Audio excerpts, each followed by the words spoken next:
नाज़रीन किराम अस्सलाम वालेकुम वरहमतुल्लाहि वबरकातुह। एक वीडियो हमारे सामने आई, हमने चाहा कि इसको आपके सामने शेयर किया जाए। वाकई सोचने पर मजबूर कर दिया।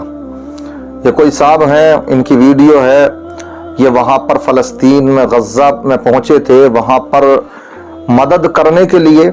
हालांकि हालात तो ये हैं कि वहाँ पर इस्लामिक ममालिक खामोश नज़र आए, जिसका ये खामियाजा हमें सबको भुगतना पड़ रहा है।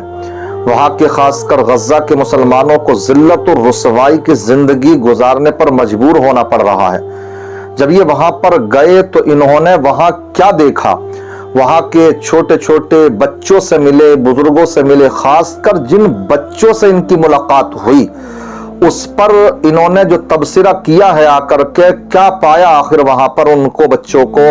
तो पहले इस वीडियो को आप समाअत फरमाएं, उसके बाद में मैं आपसे मिलता हूं और गुफ्तगू करता हूं। मेरे साथ आप बने रहें, देखें इस वीडियो को, देखिए आप। मैं अभी मिस्र जब गया हूँ तो मैं मरीजों को भी मिलता हूँ। 14 मरीजों से मिला हूँ, जिनमें से 10 बच्चे थे। उनका जो मोबाइल था वो मुझे शर्मिंदा करने के लिए था कि हम यहाँ पे उनकी मदद करने के लिए डरते हो, खौफ आता हूँ। और वो छोटे छोटे बच्चे जो हैं उनके मुंह से अल्हम्दुलिल्लाह के अलावा कुछ नहीं निकलता हो। एक बच्ची मुझे याद है 10 साल की, और उसका एक बाजू पूरा स्याह हुआ जला हुआ था। इसके बाद बातें करती है, उसका कंबल हटा तो दूसरे बाजू में रॉड जल गई होती सारी, यानी वो टूटी हुई थी। इन हालात में मैं उससे कह रहा हूँ कि कैसा हाल, कहते अल्हम्दुलिल्लाह।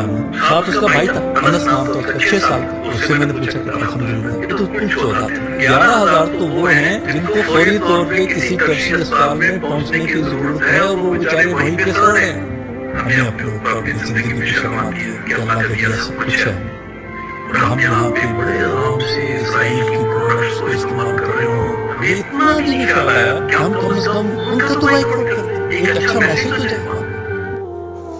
देखा आपने, इन्होंने वहाँ पर जब मुलाकात की छोटे छोटे बच्चों से जो जख्मी हैं, किसी का हाथ कटा हुआ है तो किसी का अगर एक आध हाथ सलामत है, रोट पड़ी हुई है, उनसे जब पूछा जा रहा है तो वो क्या कह रहे हैं, पूछा गया कैफल हाल, कैसे हैं आप, तो क्या जवाब मिलता है, अल्हम्दुलिल्लाह। एक हम हैं, और साथ साथ कह रहे हैं कि ये तो सिर्फ वो थे जिनसे 14 बच्चों से, 14 लोगों से हमारी मुलाकात हुई। बाकी 10-11 हजार तो वो लोग हैं जिनको फौरी तौर पर वहाँ दवाओं की ज़रूरत है, ग़िज़ाओं की ज़रूरत है, लेकिन वो उनको मुहैया नहीं है।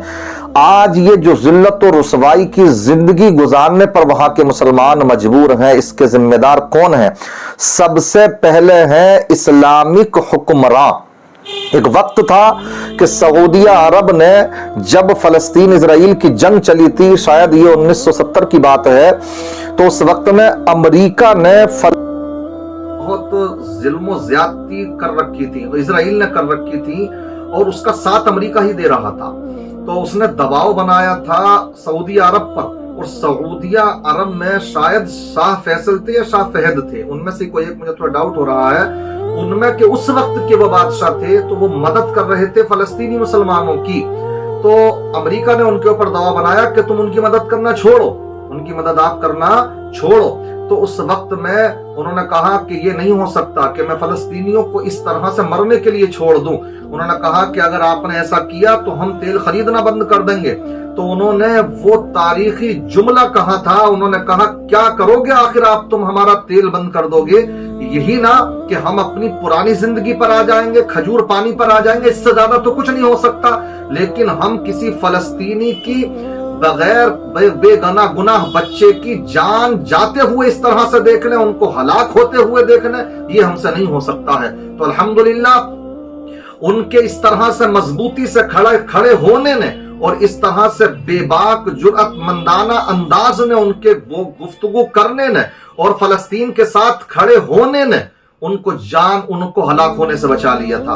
आज अगर वहां पर वो मजलूम हैं, आज अगर उनके ऊपर अत्याचार हो रहा है, आज बिल्कुल गज़ा तबाही के दहाने पर मौजूद है, तो सबसे पहले इसके जिम्मेदार हैं वो इस्लामिक हुक्मरान, कि जिनके कहीं ना कहीं अपने कारोबारी डीलें चल रही हैं उससे, इजराइल से, अमेरिका से। वो चाहते हैं कि हमारे कहीं बिजनेस के जो मुआहदे हैं वो ना टूट जाए, हमें कहीं पैसे के एतबार से कहीं नुकसान ना उठाना पड़ जाए।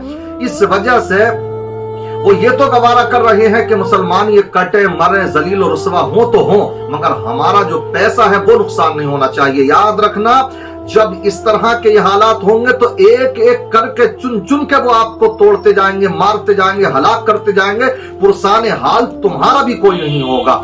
इसलिए पहले नंबर पर तो इसके जिम्मेदार हैं इस्लामिक हुक्मरां, और दूसरे हम आप क्या कर सकते हैं, हम दुआ कर सकते हैं, हम दुआ करें, लेकिन हमारे हालात क्या हैं, क्या हम कर रहे हैं दुआ?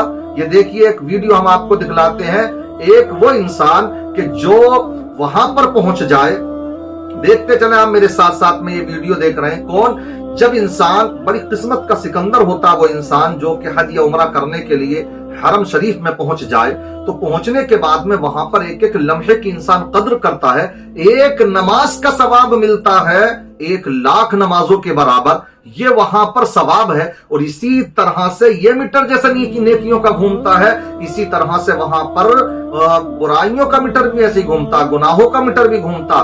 मगर ये नौजवान वहां पर हरम शरीफ में बैठ करके गेम खेलता नजर आ रहा है। हमारे ये हालात हैं, हम दुआ कर सकते हैं तो दुआ जो मुकद्दस जगहें हैं वहां जाने वालों के हालात ये हैं, समझ रहे, ये हालात हैं हमारे। इन्हें तो देख करके यही नजर आता है, यही कहना पड़ता है कि कयामत खुद बताएगी, कयामत खुद बताएगी कि कयामत क्यों जरूरी है। इनको हालात को देख करके नजर आता कि कयामत का आना क्यों जरूरी है, इसीलिए आएगी कि तमाम बुराइयों का खात्मा भी होगा, अल्लाह के हुजूर हमें हाजिर होना है, हम कर सकते हैं ये। और दूसरे इस वीडियो में जो आपने देखा कि हम इजरायली प्रोजेक्ट जो है उनका कम से कम उनको रद्द कर सकते हैं, उनका बॉयकॉट कर सकते हैं, करा हमने नहीं कर रहे ना, हम तो अपनी शादी हो जाए तो वहां मस्त हैं, खिलाफ शरा काम करने में मस्त हैं, डांस पार्टियों में मस्त हैं। मुसलमान को जर्रा बराबर भी कोई एहसास ही नहीं है कि हमारे मुसलमान भाइयों के साथ क्या सुलूक हो रहा है। याद रखें, जब यही हालात रहेंगे तो पुरसाने हाल आपका भी कोई नहीं होगा। इसलिए समझें, जो हालात हम मुसलमान के हो रहे हैं खराब, इसके जिम्मेदार कोई दूसरे नहीं। मैं बारहा इस बात को कहता हूं कि जमाना खराब नहीं बल्कि खुद मुसलमान खराब हो चले हैं, इसीलिए ये जिल्लत और रुसवाई का सामना हमें करना पड़ रहा है। आप समझ जाइए, उन मुसलमान बच्चों से इबरत हासिल कर लीजिए। हम सलाम करते हैं उन छोटे छोटे बच्चों को कि जो वाकई मुसलमान कहलाने के लायक हैं। बल्कि हमने जो तारीख पढ़ी अभी वहां के ताल्लुक से, तो उसके ताल्लुक से यही कहा है सबने कि वाकई अगर दुनिया उन मुसलमानों के पीछे पड़ी है तो उसकी वजह यह है कि सही माना में मुसलमान ही वो हैं। वो बचपन ही से ज़ौक़े शहादत क्या होता है इसके लिए मर मिटने के लिए जज्बा रखते हैं। उनके हाथों में आपको नहीं मिलेंगे इस तरह के मोबाइल और फिर गेम और ये तमाम चीजें, वो तमाम ये चीजें करते ही नहीं है। टिकटॉक और ये तमाम अलाए बनाए बेहयाई वो करते ही नहीं। वो अगर सीखते हैं, उनके माँ बाप सिखाते हैं तो अल्लाह का शुक्र करना, मुसीबत आ जाए तो सब्र करना, और साथ ही साथ में सही माना में मुसलमान तभी बनता है जबकि जालिम और मजलूम दोनों की मदद कर, और वो अल्हम्दुलिल्लाह वैसे करते हैं। तो इसीलिए वहां के मुसलमान हैं सही माना में, दुनिया इसीलिए उनके पीछे पड़ी हुई है। लेकिन याद रखें, जब सही माना में जो मुसलमान है जब वो मारे जाएंगे तो बचेंगे दूसरे भी नहीं। अगर आप अपनी जिंदगी चाहते हो, अपनी ये चाहते हो कि तुम जिल्लत और रुसवाई तुम्हारा मुकद्दर ना बने, तो इन बातों से इबरत हासिल करो। जो कर सकते हो वो तो करो, दुआएं कर लो। जो उनके इजराइल के प्रोजेक्ट हैं उनका आप बॉयकॉट कर दीजिए, ये तो आप हम कर सकते हैं, मगर कहां कर रहे हैं। अल्लाह मुझे आपको समझ अता फरमाए। अस्सलाम वालेकुम व रहमतुल्लाह।